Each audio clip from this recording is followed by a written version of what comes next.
누가복음 8장 우리 26절로 39절까지 말씀을 제가 봉독해 드리도록 하겠습니다. 26절입니다. 그들이 갈릴리 맞은편 거라사인의 땅에 이르러 예수께서 육지에 내리심에 그 도시 사람으로서 귀신 들린 자 하나가 예수를 만나니 그 사람은 오래 옷을 입지 아니하며 집에 거하지도 아니하고 무덤 사이에 거하는 자라. 예수를 보고 부르짖으며 그 앞에 엎드려 큰 소리로 불러 이르되 지극히 높으신 하나님의 아들 예수여, 당신이 나와 무슨 상관이 있나이까? 당신께 구하노니 나를 괴롭게 하지 마옵소서 하니, 이는 예수께서 이미 더러운 귀신을 명하사 그 사람에게서 나오라 하셨습니다. 귀신이 가끔 그 사람을 붙잡음으로 그를 쇠사슬과 고랑에 매여 지켰으되 그 맨 것을 끊고 귀신에게 몰려 광야로 나갔더라. 예수께서 내 이름이 무엇이냐 물으신즉 이르되 군대라 하니, 이는 많은 귀신이 들렸습니다. 무적행으로 들어가라 하지 마시기를 간구하더니 마침 그곳에 많은 돼지떼가 산에서 먹고 있는지라. 귀신들이 그 돼지에게로 들어가게 허락하심을 간구하니 이에 허락하시니 귀신들이 그 사람에게서 나와 돼지에게로 들어가니 그때가 비탈로 내리달아 호수에 들어가 몰사하거늘 치던 자들이 그 이루어진 일을 보고 도망하여 성내와 마을에 알리니 사람들이 그 이루어진 일을 보러 나와서 예수께 이르러 귀신 나간 사람이 옷을 입고 정신이 온전하여 예수의 발치에 앉아있는 것을 보고 두려워하거늘 귀신 들렸던 자가 어떻게 구원받았는지를 본 자들이 그들에게 이르되 거라사인의 땅 근방 모든 백성이 크게 두려워하여 예수께 떠나가시기를 구하더라. 예수께서 배에 올라 돌아가실새 귀신 나간 사람이 함께 있기를 구하였으나 예수께서 그를 보내시며 이르시되, 우리 39절 말씀은 함께 읽습니다. 시작. 집으로 돌아가 하나님이 내게 어떻게 큰 일을 행하셨는지를 말하라 하시니, 가서 예수께서 자기에게 어떻게 큰 일을 행하셨는지를 온 성내에 전파하니라. 아멘. 거라사의 귀신 들린 자, 오늘 말씀의 제목이에요. 거라사, 우리에게 좀 낯설지요. 예수님의 사역을 보면 공간복음이라고 하는, 우리가 마태복음, 마가복음, 누가복음, 요한복음까지 포함해서 그 말씀을 보면 예수님의 사역의 중심지는 갈릴리였지요. 갈릴리에서 주님의 사역이 시작되는 거예요. 갈릴리 회당에 가셨어요. 그들에게 많은 말씀을 전하셨어요. 또 갈릴리를 돌아다니는 동안에 우리 주님께서는 많은 일을 행하십니다. 귀신 들린 사람을, 또 각종 병자들 고치는 이런 많은 일들을 행했던 그 장소가 바로 갈릴리라는 곳이죠. 여러분, 우리 한번 지도를 한번 머릿속으로 한번 그려본다고 한다면 큰 이스라엘 지도가 있죠. 남과 북으로 길게 정해져 있는 그런 그림을 한번 떠올려 보십시오. 갈릴리는 북쪽이죠. 그러니까 주님의 사역의 출발점은 북쪽 땅이었어요. 그 이후로 주님의 사역은 이제 갈릴리에서 남쪽으로 유대 지역으로 내려오지요. 우리가 알고 있는 그 예루살렘, 그 유대 지역까지 내려오는 이러한 사역들을 감당을 하십니다. 예수님의 사역을 처음 기록했던 그 시작의 말씀을 보면 세례 요한에게 예수님이 세례를 받으시잖아요. 그런 다음에 성령에 이끌려서 광야로 나아갑니다. 광야에서 40일 동안을 거하시는 동안 우리 주님은 마귀에게 시험을 받으십니다. 그리고 승리하시죠. 그 다음에 성령으로 충만하여서 다시금 갈릴리로 돌아오시는 거예요. 갈릴리로 돌아오셔서 우리 주님은 이제 본격적인 사역을 시작하시는 거예요. 누차 사역을 전할 때마다 간주드렸던 가르치시고 전파하시고 고치시는 사역, 그 사역을 감당합니다. 주님의 말씀이 능력이 있고 주님이 수많은 표적을 행하니까요, 주님에 대한 소문이 퍼져나가기 시작하는 거예요.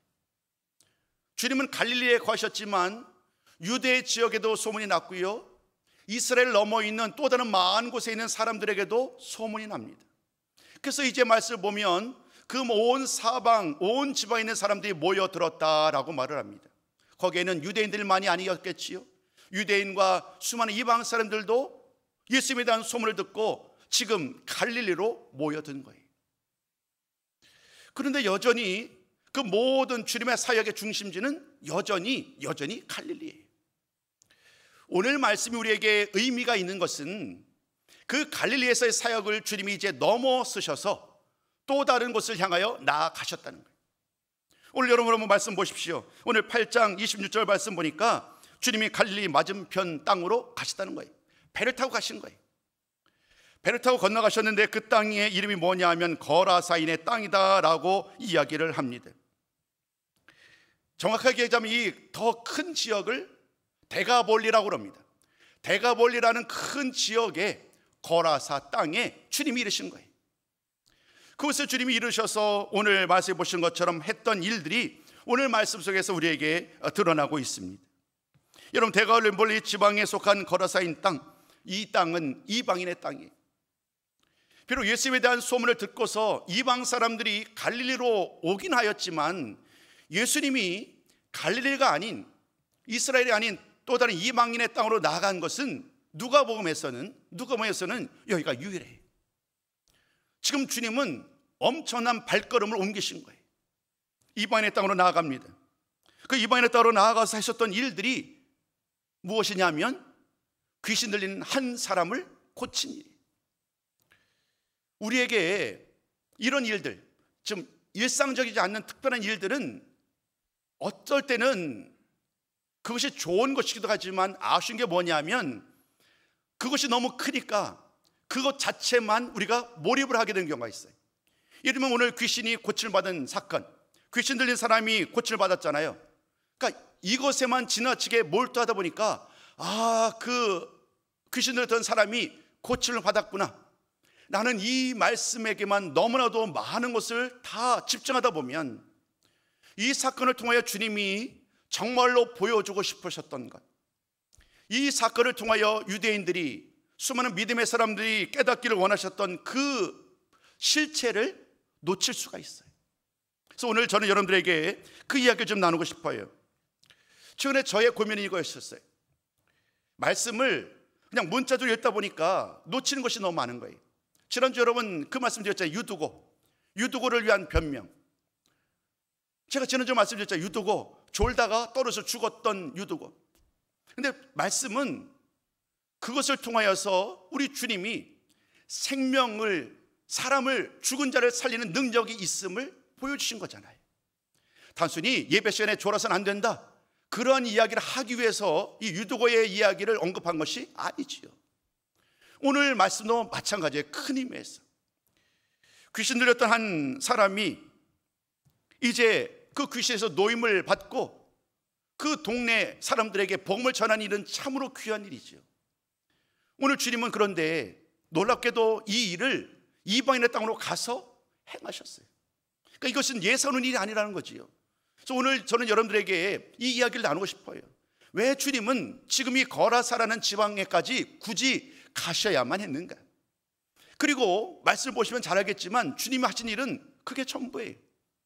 한마디로 거라사까지 폭풍우가 몰아치는 갈릴리를 헤어나가서 수많은 생명의 위협을 다 무릅쓰고 거라사 집으로 나아갑니다.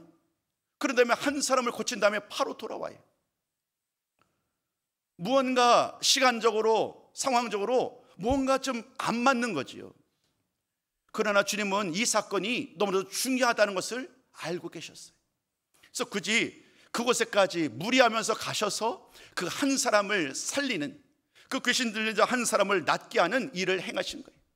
이 일은 너무나도 중요하고 크신 일이기에 우리 주님은 이 일을 통하여 그들 모두에게 분명한 사인을 주신 거지. 오늘 한번 그 이야기를 함께 살펴보기 원합니다. 사랑하는 성도들, 오늘 말씀에 보면 어떤 일이 일어나는가 우리 한번 함께 나누기 원합니다. 오늘 27절 말씀을 보면 주님이 거라사 땅으로 가서 만났던 한 사람이 등장합니다. 그 사람은 우리가 알고 있는 것처럼 귀신 들린 사람이에요. 근데 그 사람을 면면을 보면 참 불쌍한 사람이에요. 그냥 귀신 들렸다라고 해서 우리와 같이 어울릴 수 없는 그런 사람으로 그냥 치부하지 말기 원합니다. 이 사람의 면면을 보면 참으로 비참한 사람이, 그냥 귀신 들린 정도가 아니라 군대 귀신이 들린 거예요. 그러니까 수많은 귀신들, 귀신 한 귀신이 아니라 수많은 귀신들이 지금 이 사람에게 들어가서 본인의 의지대로 살 수 없도록 지금 귀신들이 지금 그 사람을 휩쓰고 있는 거예요. 군대 귀신에 사로잡혔어요. 심지어 그는요, 이성이 떠나가 버렸어요. 오랫동안 옷을 입지 않은 거예요. 그냥 빨개 벗고 돌아다니는 거예요. 또 이렇게 말을 합니다. 그는요, 쇠사슬과 고랑에 매였다고요. 너무나도 자기가 자기 스스로 컨트롤하지 못하니까 사람들이 손과 발을 그냥 묶어놓은 거예요, 쇠사슬로. 또 얘기를 합니다. 이렇게 말을 하네요. 그 사람은 집이 없어요.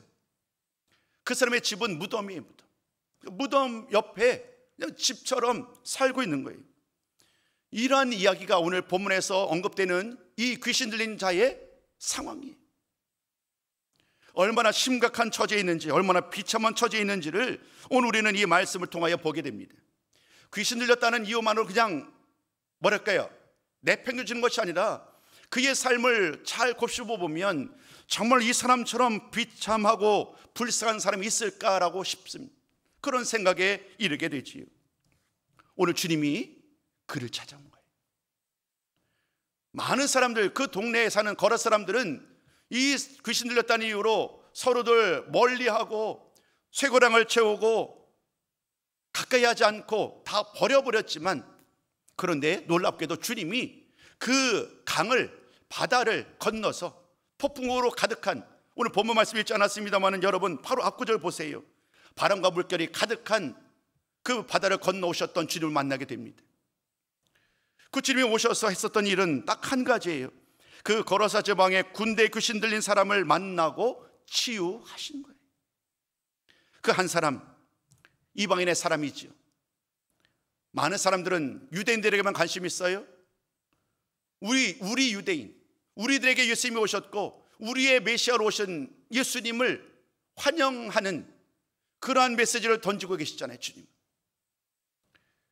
근데 정작 유대인들은 그의 화당한 반응을 보이지 않고 있었어요. 그런 상황 가운데 주님은 오늘 이 말씀을 통하여 이제 그 말씀의 지경을 이방인에까지 확대를 하는 거예요. 이런 일들을 통하여서 주님은 큰 권능을 보여주시지요. 어떻게 낫게 되었는지 이것은 사실 너무나도 주님에게는 너무나도 쉬운 이야기. 오늘의 주님은 이 사건을 통하여 제자들에게, 유대인들에게, 그리고 이 놀라운 사건을 눈으로 보았던 거라사 지방의 사람들에게 무언가 말씀을 하시는 거지요. 오늘 한번 그 이야기를 좀 더 자세하게 나누려고 해요. 첫 번째, 예수님은요, 악한 귀신에게 나오라 라고 선포하십니다. 이것이 첫 번째. 딱 거라사 땅 지방에 딱 이르신 다음에 그 귀신 들린 자를 만났잖아요. 귀신 들린 자를 만난 다음에 주님 하셨던 그 첫 번째 말씀 뭐냐면 그 귀신에게 명령하는 거예요. 귀신아, 그 사람에게서 나오라. 이 말씀이 주님 하셨던 말씀의 첫 번째. 귀신을 향해서 나오라 라는 이 말씀을 들었을 때에 그 귀신이 이제 반응을 보이는 거예요. 반응을. 오늘 28절부터 시작되는 말씀을 통해서 우리는 그 귀신이 보였던 반응을 여러분 우리가 함께 나누게 합니다. 그 더러운 귀신을 향해서 예수님이 나오라 라고 명령했을 때에 귀신 들린 사람이 예수를 보고 막 소리를 지르잖아요. 소리를 지르고 또 그 앞에 엎드립니다. 그 앞에 엎드린 다음에 나를 괴롭게 하지 말아달라 라고 간청을 하지요. 왜냐하면 이 귀신은 아는 거예요. 주님의 권세와 능력이 얼마나 크고 놀라운지 이 귀신은 알고 있어요. 그러니까 주님이 갑자기 찾아와서 이 사람에게 깃들어서 군대 귀신들이 편안하게 자기들이 원하는 대로 이 사람을 굴려왔는데, 근데 지금 갑자기 더 권세 많으신 능력의 주님이 찾아오셔서 귀신에게 명령하는 것 아니겠어요? 나오라. 그 권세 앞에 이 귀신들이 아무리 군대 귀신 들려서 수많은 귀신 사탄 마귀가 아무리 그 사람을 주장한다고 할지라도 어떻게 예수님의 권세와 능력을 당해낼 수 있겠어요? 그러니까 당연히 그 권세와 능력 앞에 엎드릴 수밖에 없는 거예요. 그나마 이 귀신은 마지막으로 간청을 하는 간청이 뭐냐면 지옥으로 나를 보내지 말라. 죽은 게 끝이니까요. 그래서 그가 했던 부탁이 뭐냐면 차라리 저 돼지떼에게 우리를 보내달라. 그러면 그 돼지떼에게 들어가겠다라고 간청을 하잖아요. 주님이 그 간청의 말을 듣습니다. 그 즉시 그 귀신이 그 사람에서 나온 다음에 그 돼지떼에게 들어갑니다. 그리고 그 돼지떼들이 그 즉시 다시금 호수로 막 달려 치닫게 되고 결국 호수에 빠져 몰살하게 되는 그러한 이야기들이 오늘 말씀의 주된 이야기입니다. 여러분, 이 말씀을 통해서 우리가 잊지 말아야 될 가장 중요한 메시지가 뭘까요? 주님의 권세와 능력은 그 어느 곳 어떤 상황 속에서도 결코 다하지 않는다는 거예요. 우리 주님의 권세와 능력은 어떤 처지, 어떤 형편, 어떤 장소에 있든 변함없이 그곳에서 그를 믿는 자들에게, 그를 믿는 자들을 통해서 수많은 환경을 뛰어넘는 그런 크고 놀라운 역사로 임하신다는 말씀을 오늘 주님은 이 사건을 통하여 보여주길 원했던 거예요. 단순히 유대 지역의 땅 갈릴리에서만 기적을 행하신, 능력을 하신 분이 아니라는 거죠.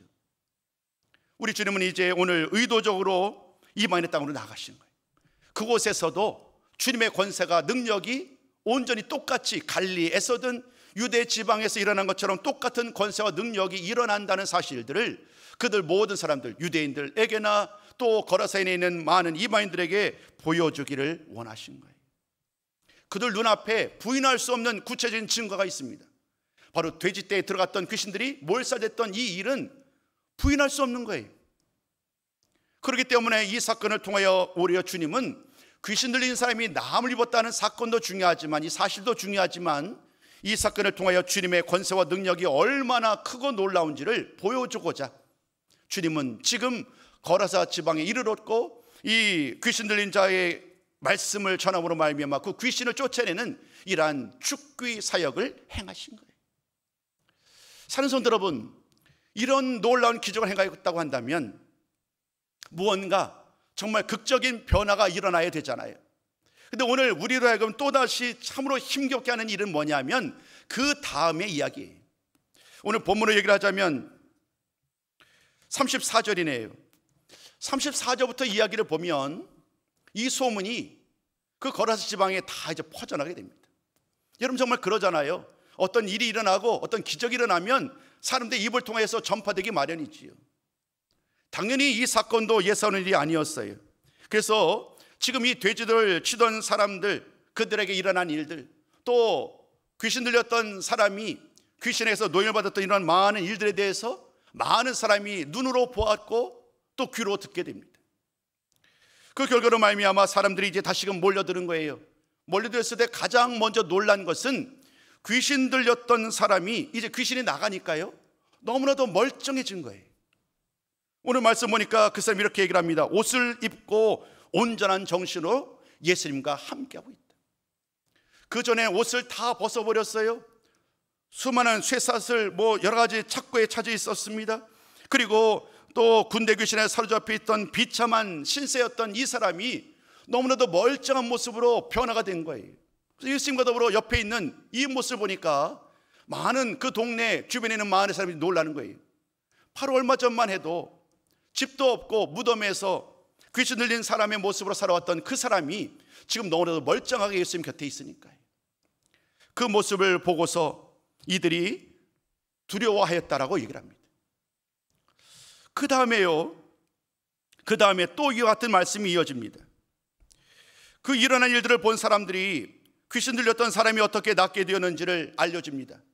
그러니까 예수님이란 분이 와서 이런 일을 했고 저런 일을 했다라는 얘기를 아마도 설명을 했겠지요.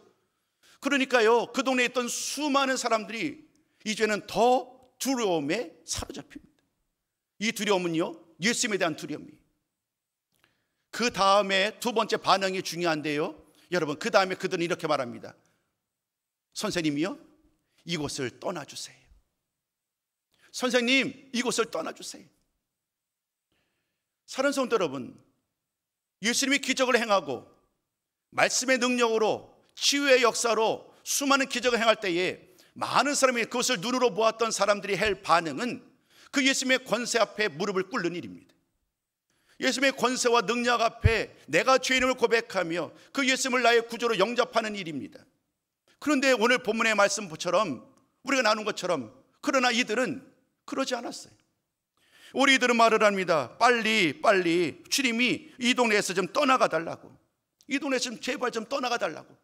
한마디로 예수님 때문에 우리가 너무나도 힘에 들다라고 얘기하면서 주님이 떠나갈 것을 말을 합니다. 오늘 여러분과 이 말씀을 준비하면서 나누고 싶었던 가장 중요한 것은 이거예요. 이 주님의 기적과 은혜의 말씀이 선포되었음에도 불구하고 수많은 사람들의 반응은 너무나도 달랐다는 거예요. 주님이 원하시는 반응이 아닌 오히려 두려워하며 믿지 못하는 그러한 일들을 반복하는 사람들의 모습을 보게 됩니다. 여러분, 이 일이 비단 이 거라사 지역에 있는 이 이방인 사람들만의 문제일까요? 사실은 그렇지 않아요. 오늘 말씀을 잘 보면 이들은 이 거라사인을 포함한 모든 사람들이 크게 다르지 않았음을 깨닫게 돼요. 바로 한번 이 말씀을 읽어볼까요? 우리 한번 25절입니다. 이 말씀은 제가 좀 화면에 준비했는데요, 25절 말씀을 우리 한번 같이 읽었으면 좋겠어요.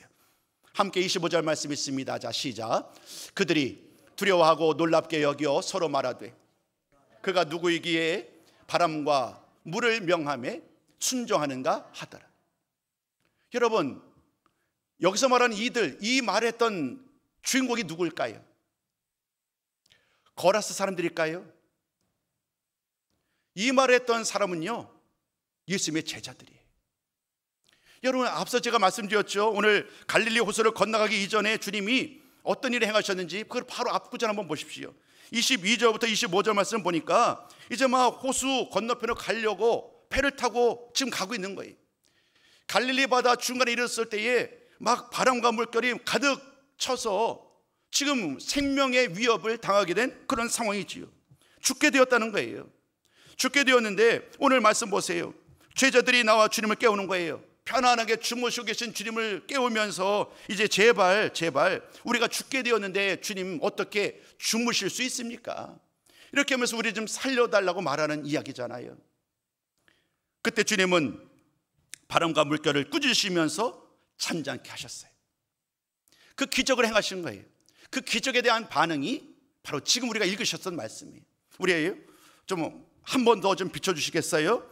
이제 이해를 하셨을 테니까 한 번 더 이 말씀 한번 읽어보자고요. 자, 시작.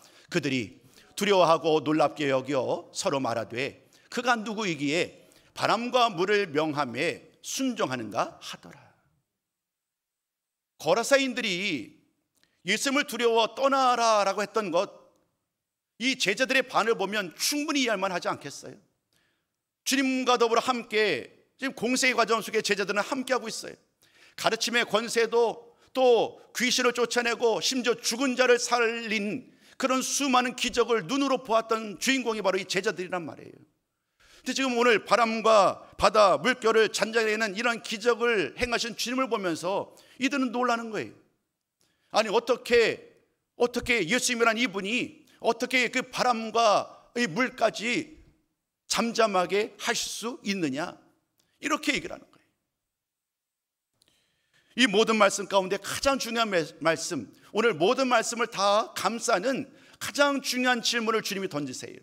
이 말씀은 화면에 준비되어 있잖아요. 여러분, 25절 맨 앞에 그 빨갛게 표시된 말씀을 한번 같이 한번 읽어볼까요?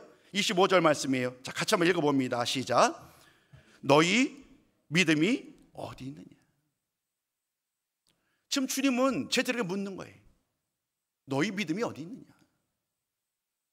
함께하는 동안에 주님의 권세 있는 가르침을 직접 귀로 듣고 그 말씀을 직접 대면하여서 들었던 주인공이 그들이에요. 그리고 주님이 수많은 기적을 행하세요. 오늘 이 거라사 지방에서만 귀신을 쫓아내고 기적을 행한 것이 아니잖아요. 그 이전에 이 유대 지역, 갈릴리 지역에서도 우리 주님은 똑같은 일을 행하셨어요. 4장부터 이어질 말씀을 보면 다 그런 이야기들이, 표적을 행하고 기적을 행하는 수많은 일들이 일어났고 지금 눈으로 보았단 말이에요.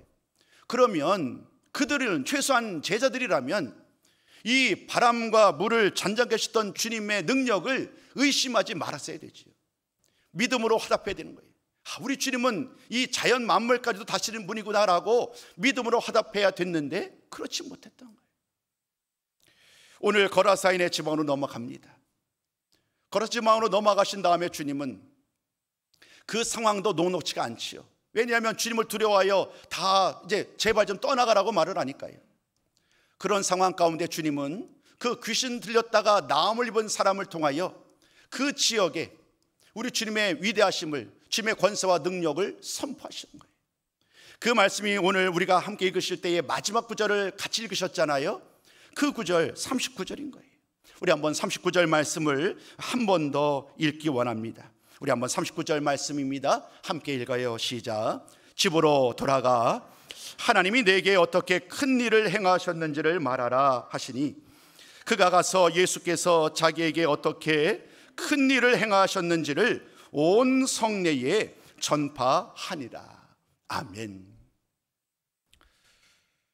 저는 말씀을 준비하고 전할 때마다 세 번을 말씀을 읽어요. 그 첫 번째는 주인공을 가지고 보는 거예요. 말씀을. 첫 번째는 하나님을 중심으로 말씀을 봐요. 어떤 예를면 창세기다 하면 하나님이 주인공 되는 것을, 제 성경책은요 형광색으로 4가지 색깔이 들어가 있어요. 하나님이 주인공 된 것은 형광색을 칠하는 거예요. 노란색으로. 또 그 다음에 예수님 혹은 성령님에 대한 이야기라면 또 다른 색깔로 칠하고, 사람이 반응하는 것은 또 다른 색깔로 칠해요. 그래서 그렇게 말씀을 읽는 거예요. 그냥 똑같이 기록된 말씀이지만 그 시선을 하나님 중심으로 말씀을 바라보고, 또 예수님 중심으로 말씀을 바라보고, 또 그 사건의 주인공의 관점으로 말씀을 바라보면 오늘 이 말씀을 통하여 하나님은 어떤 일을 원하시는가, 또 이 말씀의 주인공인 그 주인공은 지금 어떤 기분일까, 어떤 은혜를 입었을까, 이것을 다양하게 경험을 하게 되죠. 오늘 말씀도 마찬가지예요. 오늘 말씀의 주인공은 누가 뭐래도 귀신 들렸던 사람이에요. 군대 귀신 들렸던 사람이 나음을 입은 것, 이 사람이 주인공이 확실해요. 그런데 또 다른 관점에서 바라보면 이 사건을 통해서 온전히 드러내길 원하시는 진짜 주인공이 따로 계세요. 그분이 바로 예수님인 거예요. 예수님을 만나시라는 거예요. 예수님이 어떤 분인지를 이 사건을 통하여 보시라는 거예요. 여러분, 이미 말씀 제가 중간중간에 드렸어요. 오늘 예수님은요 이 한 사람 때문에 그 우여곡절을 다 통과하셔서 거라세인의 땅에 이른 거예요. 쟤들과 함께 하는데 굳이 그 먼 거라세 땅으로 갈 필요가 없는 거예요. 그런데 그곳에 가면 귀신 들린 자가 주님을 기다리고 있어요. 그를 치유하고 그를 고칠 때에 그곳에서 그 한 사람을 통하여 그 땅에서도 주님의 복음이 전파될 것을 주님은 꿈꾸고 계시는 거예요. 비록 그 과정은 쉽지 않겠죠. 많은 사람이 두려워할 것을 주님이 모르지 않았을 거예요. 그럼에도 불구하고 주님은 행동으로 옮기신 거예요. 그 한 사람을 만나기 위해서. 여러분, 오늘 우리의 믿음의 걸음은 이와 같아야 돼요. 하나님께서 예배해 놓으신, 주님께서 예배해 놓으신 그 한 사람을 맞기 위하여 믿음의 발걸음을 옮기셔야 된다는 거예요. 그 한 사람을 만나서 우리가 그들과 더불어 대화를 나눌 때에 우리 주님이 그 마음, 그 사람의 마음속에 어떤 역사를 행하실지 우리는 알지 못하는 거예요. 그저 우리는 순종함으로 나가시는 거예요. 주님이 가라면 가는 거예요. 이방인의 땅이라고 멸시하지 말라는 거예요. 저들의 땅에 무슨 구원이 있겠느냐고 스스로 닫고 구원이 저들에게 허락되지 않았다라고 스스로 생각하지 말라는 거예요. 요나가 대표적이잖아요. 니느웨, 그곳에 있는 많은 사람들이 예수를 믿고 돌아오는 것을 이 요나는 원치 않는 거예요. 그래서 그는 도망하였잖아요. 복음 전하기 싫다는 거예요. 그래서 다시스로 간 것처럼 수많은 사람들이 이와 같은 삶을 살아가고 있어요. 오늘 주님은 이 사건을 통하여 단순히 눈에 보이는 귀신 들렸던 사람이 노임을 받고 나음을 입은 이 사건도 중요하지만 그 한 사람을 향한 주님의 마음, 그 주님의 사랑의 마음이 얼마나 귀한지 오늘 이 말씀을 통하여 잊지 아니하고 주님의 사랑을 깨달아야 할 줄로 믿습니다. 그리고 그 사랑은 오늘 우리들을 향해서도 똑같으신 거예요. 오늘 우리들을 향한 그 사랑이 여전히 똑같게 동일한 마음으로 우리를 향하신 사랑의 마음으로 우리와 함께하기를 원하시는 줄로 믿습니다. 두 번째, 이미 나눴던 말씀, 제자들에게 했던 말씀이 오늘 우리들을 향한 말씀이기도 해요. 너의 믿음이 어디 있느냐. 주님은 이미 우리 삶 속에 승리는 우리 거예요. 오늘 찬양드린 것처럼 예수를 믿는 우리 모든 손님들에게 이미 승리는 우리 것이란 말이에요. 사탄 마귀들이, 원수들이 온갖 우리 삶을 위협하는 수많은 문제들, 질병들이 우리를 염려하고 근심하게 할 수 있지만 결코 우리를 무너뜨릴 수 없는 거예요. 그러니까 우리는 어떤 상황과 처지 형편에 있다고 할지라도 그 능력의 주님을 의지하며 신뢰하며 믿음으로 나아가야 되는 거예요. 오늘 혹여나 믿음으로 나아가지 못한 채, 오늘도 발걸음을 옮기지 못한 채 염려하고 근심하는 사랑하는 성도 여러분, 오늘 주님 우리에게 똑같이 물으십니다. 내 믿음이 어디 있느냐? 이 말씀은 믿음으로 화답하고 믿음으로 담대하게 걸어가시라는 그런 주님의 또 다른 초대입니다. 바라기는 오늘 이 말씀을 통해 우리 모두가 그 믿음 앞에, 그 주의 말씀 앞에 아멘으로 화답하며, 예 주님 제 믿음이 여기에 있습니다 하면서 믿음으로 순종하며 믿음으로 발걸음을 옮길 때에 주님께서 우리의 믿음, 우리의 삶을 통하여 오늘도 크고 놀라운 일을 행하실 줄로 믿습니다. 그 주님, 그 능력의 주님, 그 권세의 주님을 오늘도 신뢰하면서 날마다 믿음으로 나아갈 때에 주님께서는 오늘도 나를 통하여, 우리 가정과 우리 교회를 통하여 크고 놀라운 일들을 행하실 것입니다. 그 약속의 말씀을 바라보며 오늘도 믿음으로 승리하는 우리 모두 성도님들 다 되시기를 주님의 이름으로 축복합니다.